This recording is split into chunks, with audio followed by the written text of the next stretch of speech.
Hello, good morning, happy Sunday from Scotland. Wow, well, I expected to be telling you that I was enjoying my beautiful camping trip, um, but unfortunately there was some last minute problems. So the good news was we went camping, so we took our camper van, little Patch here, who we say good morning to. Good morning, Patch. We took Patch and we took my son and wife, and we got all packed up and we headed down to near Eyemouth, just at the borders of Scotland and England on the east coast. And we we went shopping, we had a beautiful walk, then we went for we just had our dinner in the van, and we parked up at this beautiful location, and it was just really stunning.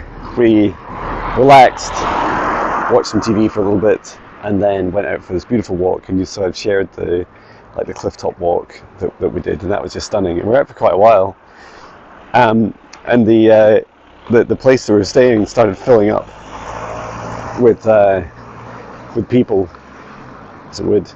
And at about 10 p.m. at night, and there was like a big fun fair. It was really loud, going on in the centre of the town. So we figured it was some sort of event going on. Anywho, just at about 10:40 p.m, I was busy making my son's bed, and he had it set up. He was using his Xbox on a monitor, which is it's not camping at all, but it's a lot of fun. And so I was doing that, and I realised I had this shock horror moment of, oh no, I'd forgotten two really quite large sections. Well, actually 2/3 of his bed. I'd left them in the garage at home. It's like, oh no. So we just had to. We tried different things, like could he sleep in the cab? Could the three of us sleep in the double bed? Could he sleep on the floor? Could I sleep on the floor? Like all these different things, but none of it would work. Or, if, let's face it, if we were hundreds of miles away, we would have just made do, but we weren't. We're only 30 minutes drive. So we packed up and headed back. And our daughter works, she's working a part-time job at weekends. And so she was in bed, and so we had to phone her and say, look, we're coming back, don't be too shocked when we come back. And when we did, she accidentally locked us out because our key was in the door.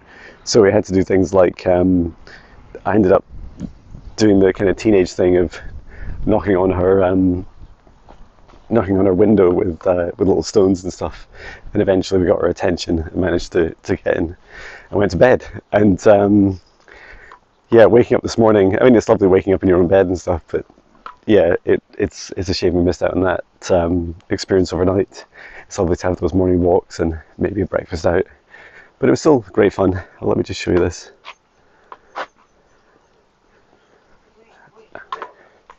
So the other thing was, it was still worth going, and I think the biggest kind of lesson was just being a little bit more prepared. It'd been a little while since we'd been in the camper van by itself, so we'd been stealing stuff for the caravan. And anyway, we'll know next time to. I'm going to create a little list after this video, so I don't forget these things in the future. But I'd definitely do it again. It was a lot of fun, and you know what? Even just for that short period of time, it was still super great fun. What else was I going to share? Yeah, one of my clients was asking about did I write any music before my awakening, and the short answer is yes, I did. I wrote a fair amount. I think maybe 2 or 3 albums, which isn't insignificant. And back in the early 2000s, I was in a I've got the tools on. Yeah. Morning.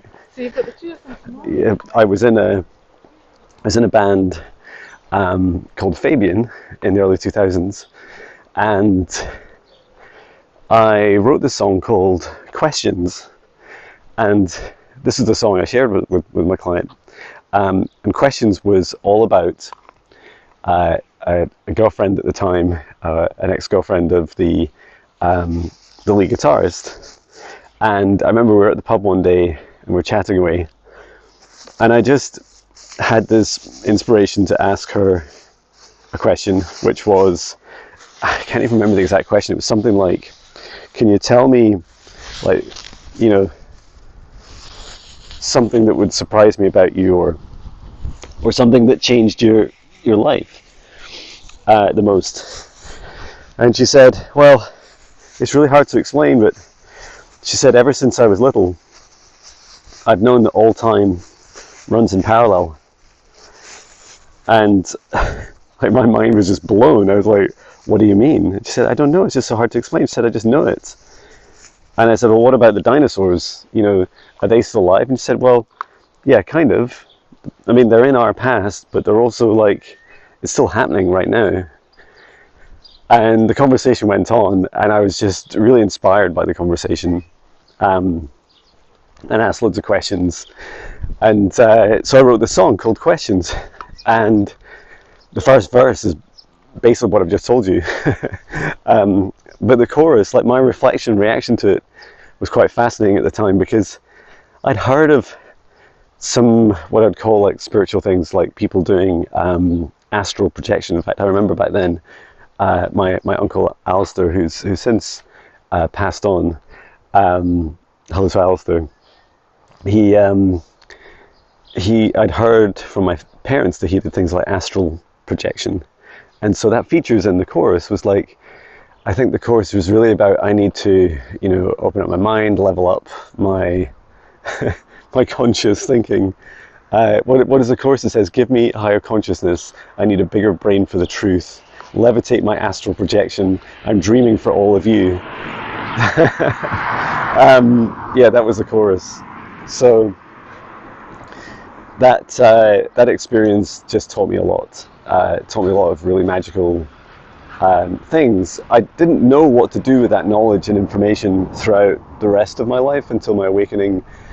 I don't know, that could have been around 2002, and then my awakening was 2017, so yeah, another 15 years before my mind would actually grow a bigger consciousness.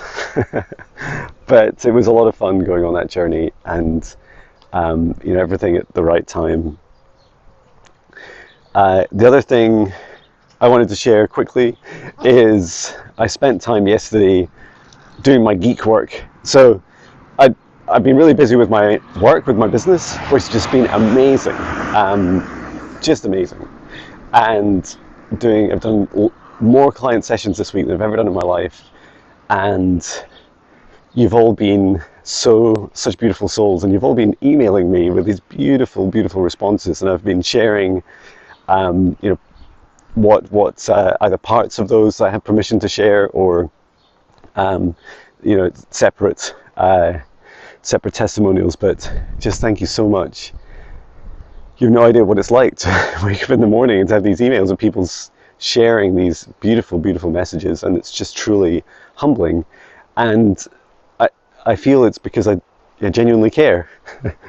I'm not just doing this because, I don't know, I want the money. I could have just stayed in a corporate job that I cared less about. I absolutely care about every single individual and everyone's own unique, beautiful journeys. And so thank you. Please do keep sharing. I love it. There's nothing overwhelming about it. I am on a journey to receive in this lifetime, so thank you. And finally, I had some geeking out fun yesterday for a few hours, and I wired up my camper van so that all its amazing solar and the electricity it generates when it's driving can now power our caravan. So I'm excited to go off-grid with my family. I think it's for 4 nights, and that's going to be a lot of fun. So we're going off this week, and we'll see how long it lasts. But it's just fun geeking out, and I love doing these things because they're a great way of really just connecting with John and his hobbies. Anyway, I hope this finds you well. Sending so much love from Scotland. Take care.